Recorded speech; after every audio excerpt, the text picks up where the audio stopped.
Hello, it is November 1st, which means it is the first day of the Bloomin' Readathon, and I am so bloomin' excited for this readathon. That came out so insanely Northern Irish. I have a mild accent as Northern Ireland standards go, and I mean, like, I live in Scotland, I'm in Turkey right now, hence this different background. There's some noise outside the window, sorry, I can't do anything with that. But no matter how many different places I go, some words like bloomin', there's nothing mild about that, like that's aggressively Northern Irish. But aside from my accent, I am so excited for this readathon that I thought I'd do like a little video of it. And if you don't know what the Bloomin' Readathon is, it is just a super wholesome month-long readathon from November 1st to November 30th, hosted by Ali and Kirsty, which are Alison Pages and Kirsty.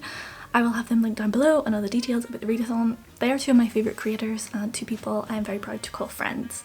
So I'm so stoked about this readathon. They did it last year as well, but I was too busy with uni to participate. But I'm currently not a student, also unemployed, so this is the perfect time to read a shit ton of books and try and pretend I don't have anxieties. But I've been working on like a cute little plan for this readathon because there are prompts. Look at this. It's so cute. I love it so much. I will talk you through this and talk about the prompts as I get to them. First of all, my boyfriend has planned for us to go on a cute little reading date, which I'm so excited for. So I am hoping to pick up Reread in a little bookshop and I'm going to read that. And Reread falls under multiple of my prompts. I'm going to sneeze. Bless me. Falls under B, which is a popular book, Cloud, which is an emotional book, Lily, which features grief or death, Ladybug, cute but crushing, and Roots, a reread, because I have read this one before, which is, I know it's an emotional book. I don't cry at very many books and I sobbed like a baby at the end of this one, but I'm on such a romance kick right now. I'm excited to read it and I'm also excited to go on a little reading date and get some coffee, so I'll check in with you later.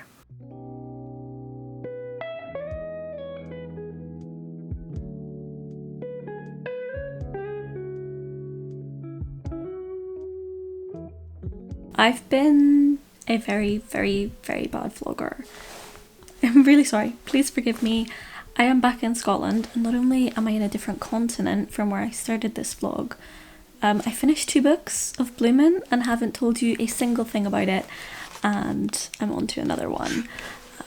But I am tired, I'm a little bit jet lagged. You don't think that 3 hours makes a tremendous amount of difference, but it does. Don't know what this finger movement is doing, but I painted my nails burgundy and personally I'm channeling Florence Pugh in Don't Worry Darling because Alice had some really stunning dark nails and I was inspired. But I will fully chat the books to you tomorrow because I don't have the emotional brain power right now.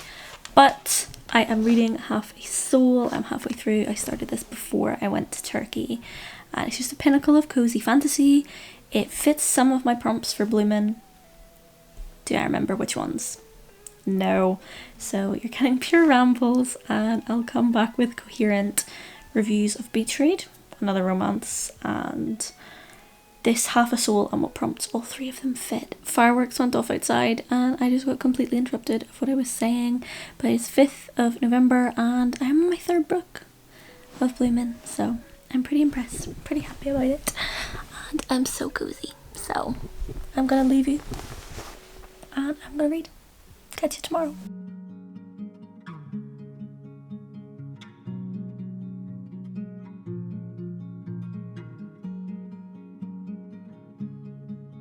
We are well into the next day, so I'm not half asleep anymore.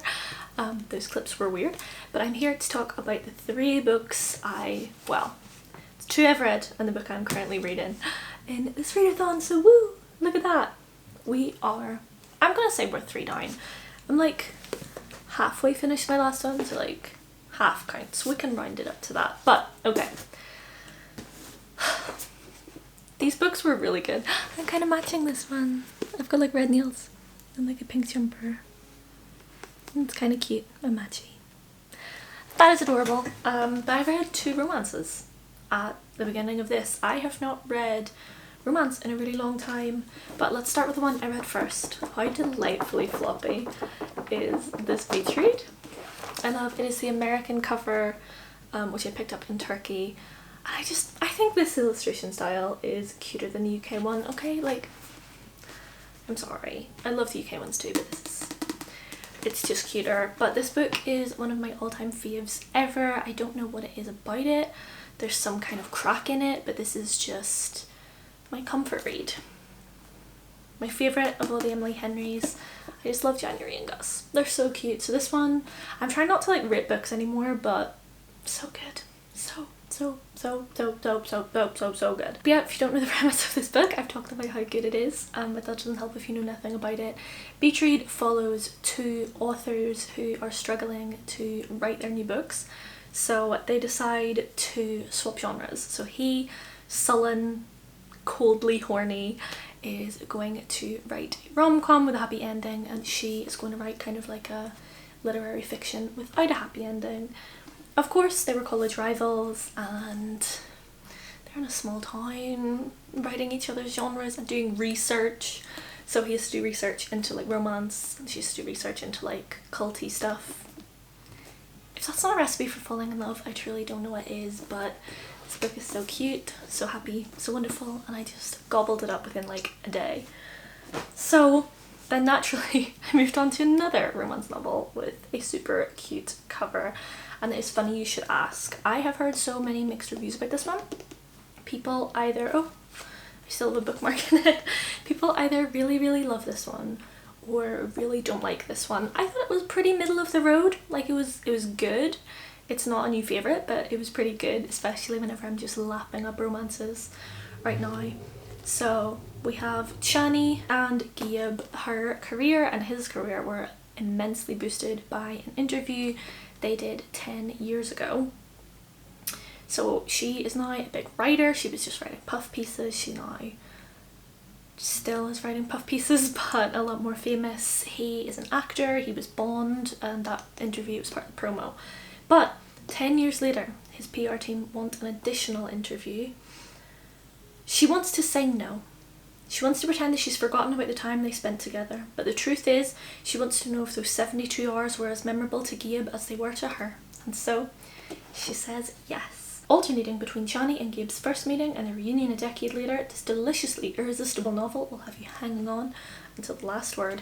I just find it really funny whenever publishers use like deliciously irresistible, but it was. I read this on my flight home, so the flight was like 4.5 hours. And I had at least an hour spare at the end, and I just listened to Midnights by Taylor Swift. Or Beat, so it was really good. It was good. I do recommend this. I thought it was good. Finally, the one I'm reading right now, we have kind of moved away from the romance genre, but also not, because this one involves a romance. But I am going to say it is predominantly fantasy. So this is the Faye Bridgerton one. I've talked about it in a few of my other videos, so I will not go on about it too much, but half her soul was stolen by a fairy. And she's working with a rude, terribly rude, with no manners sorcerer who is very attractive, and even with half a soul she might find love. This one's so cute. I love that there's kind of like a little bit of like will they won't they romance kind of stuff, but also like a really good fantasy mystery. I love it. I love it a lot. I am about halfway through with my super cute tasseled bookmark and enjoying it a lot. I might finish this like tonight or in the morning. I'm hoping to anyway, and I will update you whenever I'm finished. But these books are so good.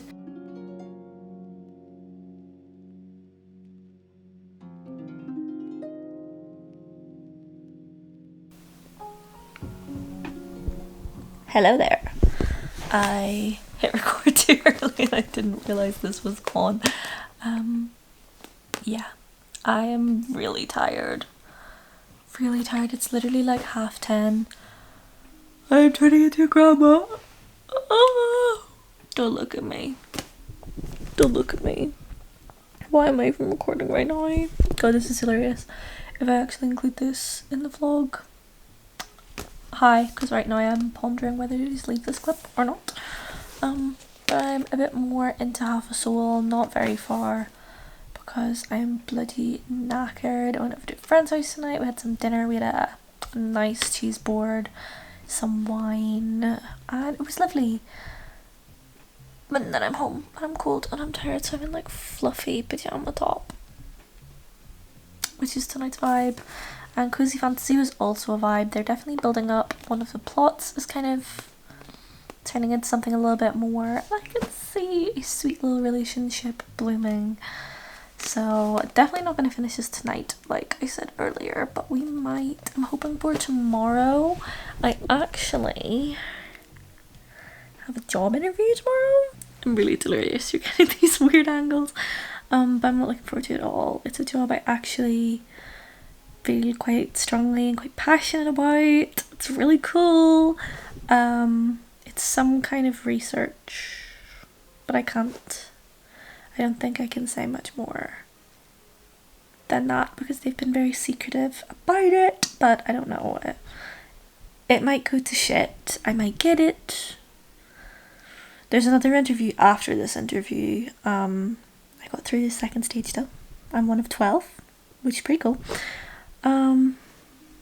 This is another point in this video. This is a blooming readathon. Half a Soul is very good. I'm bricking it about job interviews, and I am going to go to sleep before I ramble some more to you because this vlog is not going to be very coherent at all. So, good night.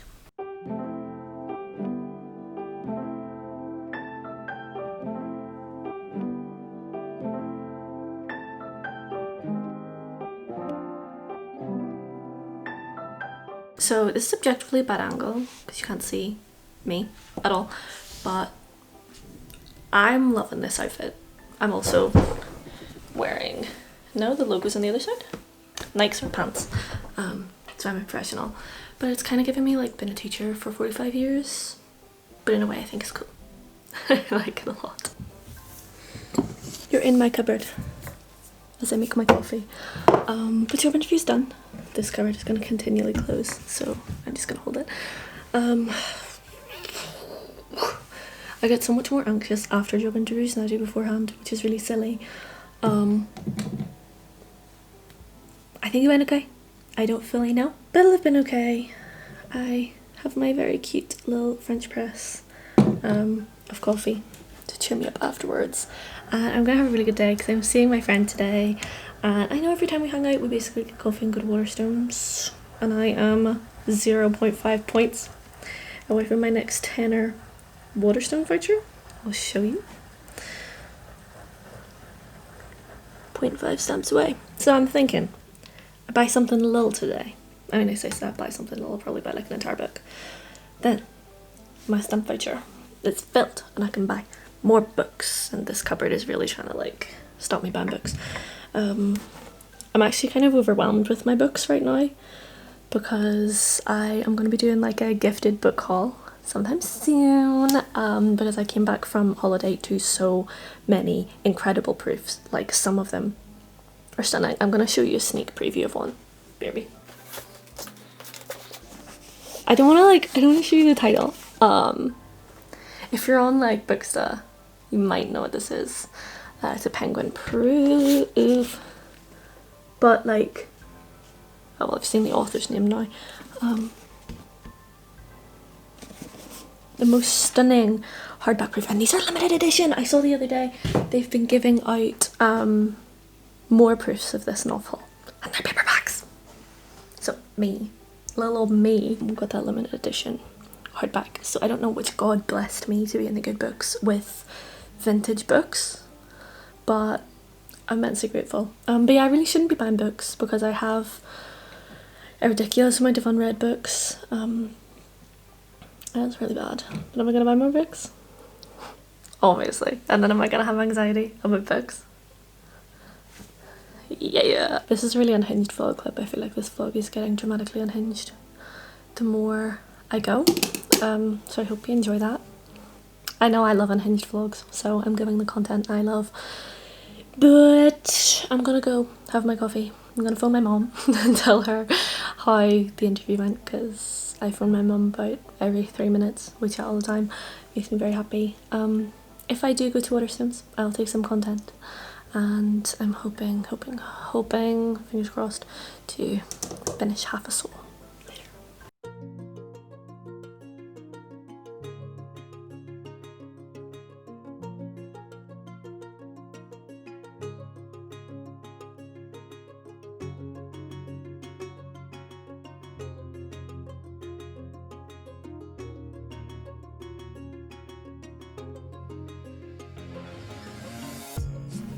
Trying to decide whether I think this is a vibe to vlog or not. Kind of yes, but then I can't show you the books I want to. So let's set you up, shall we? I might have went to the library today and gotten too many books, so I thought I would end this random / bloomin' reading vlog with a library haul. And I actually did this because I was taking over the bloomin' Instagram for today and I love showing off my local library. So haul, but I will try and be quick because I think this vlog might be quite long already. I started off with Fear of Flying. I know nothing about this book, but it had a really cute cover. It stood out to me on the shelves. Compulsive daydreamer Isadora Wing has come to a crossroads. 5 years of marriage has made her itchy for men and for solitude. So she ditches her second husband during a work conference in Vienna and crisscrosses her way across Europe in search... Words are working with me. Across Europe in search of the perfect no strings attached tryst. And she won't let a little thing like Fear of Flying get in her way. This sounds so cute. I'm on a real kick for like light-hearted romance reads right now, and I mean, I know this one essentially is a woman leaving her husband, but I feel it's going to be a little bit romancy, so we'll see. This next one, I'm a little bit embarrassed to be showing this, but I have seen it over TikTok and I was influenced, and that is My Killer Vacation by Tessa Bailey. I've never read Tessa Bailey. I quite honestly didn't think I was going to, but murder mystery, what is it described as? All new spicy murder mystery. I want a spicy murder mystery, thank you. Now this one will feature in another video of mine, but I have been dying to read this, and that is Small Things Like This by Claire Keegan. This one was shortlisted for the Booker Prize recently. I know I said I wasn't going to trust it anymore, but this one looks really good. It is the weeks leading up to Christmas in 1985 in Ireland, and it involves the control of the church in Ireland, which is fascinating and often heartbreaking, and something, as someone who grew up in Ireland, I would love to learn and feel obligated to learn more about, and I love learning through fiction the most ever, so I'm very excited to read this one, especially since it's set around Christmas as well. And I'm sorry to mention it, but everything is getting rather festive and I love it. Then Pew by Catherine Lacey. This one involves, I don't even know how to describe this one. I think basically there's a random person sitting in a church in a small town, no one knows him, and he is silent, so he won't give them any information. Everyone's kind of trying to like put him in these categories, and I think basically the small town falls apart. Yeah, religious horror I am very much here for. Once again, like a lot of these I've been meaning to buy and they were in my library for free, so I'm delighted. The cabinet, this cover is so cute. Now, one of the best TikToks I've ever seen in my life is by, oh I forget her surname, Vanessa Ifidora. I want to say I might be mixing that up with Half a Soul. And like Theodora, Isadora was in one of those other books, so I might be completely getting her name wrong. She's like a Northern Irish TikToker who featured in an episode of Dairy Girls. If any of you watched the season 3 episode where Claire kind of had her first kiss, that was her, and she did a TikTok on book recommendations, and I'll either like, I don't know if I'm going to put it in this video or just link it below, but she was like, I don't want a romance, it's like, and boy, I met a girl, you know, she's like, I want a mystery, and I want to get to the bottom of it. And it was the most Northern Irish accent ever. It's like something's going on. I want to get to the bottom of it. Okay, let me tell you something about me. See when there's a book that's like, he was a boy, she not yet a woman, they met on the bus, but when life throws a wrench between true love, how will they over... I don't give a fuck. I do not give a single fuck. You'll get over it. Get a grip. I love a book where something's going on. Because let me tell you something, see if something's going on, I'm gonna get to the bottom of it. I'm gonna get to the bottom of it, okay? Tell me what's going on. And I want to know what's going on. So, without further ado, here's my favourite books of things that are going on. And this one featured so weird filing cabinets with peculiar stuff in them. Sounds very much up my street. Finally, Imagine My Jumper, we have Sunset by Jessie Cave, which has been all over my Bookstagram and my booktube for quite a long time. This one involves grief, grief and sibling relationships, and I think it's gonna break my heart, but in the best way. So I'm very, very excited. But if I can grab them, that is my little library haul. I'm very happy with my picks. And over here we have Half a Soul, which I'm still working on finishing. I know I said I was gonna have it finished by the end of this video. I do not. I'm very sorry. But I will talk about it either in another vlog or on my Instagram whenever I do finish it, so who knows. But thank you so much for watching this. I haven't done a vlog in a long time and this was an absolute blast to do, so mwah, thank you for watching to this stage. I'm so happy you're here and I'll see you next time.